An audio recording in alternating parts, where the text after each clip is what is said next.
So was he the first to start signing fighters exclusively? Well, I think Aram started with that. The Garden used to be able to do it, but they broke them up as a monopoly, and they couldn't legally do it. Okay. So what happened is when television came back in the 70s, there was a glut there. TV was saturating the market in the 40s. At one point in the 50s, there were 6 nationally televised shows on boxing every week. Unbelievable. Every night you had boxing in prime time with only 3 networks.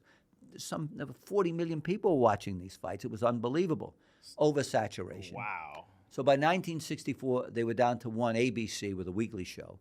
And then that ended and they went to syndication.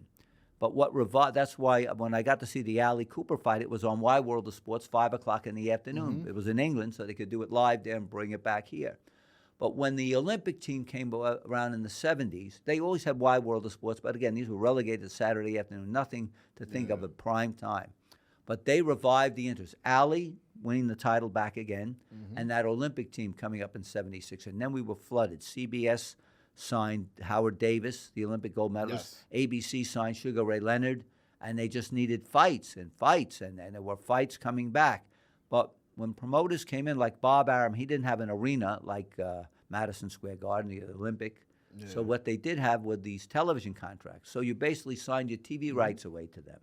So they started signing fighters without a place to put them, like without a set location, but they had your TV rights. So then that became the idea. And the promoters in Europe and Asia had something called an option. So if you would fight for the world title, you would have to give up. I'll give you the chance for the title, but I want 3 options on your next 3 fights, which I could subcontract to another promoter. So I might have the option. You would buy it off of me to put them on, and then I get options on your fight, like the reserve clause.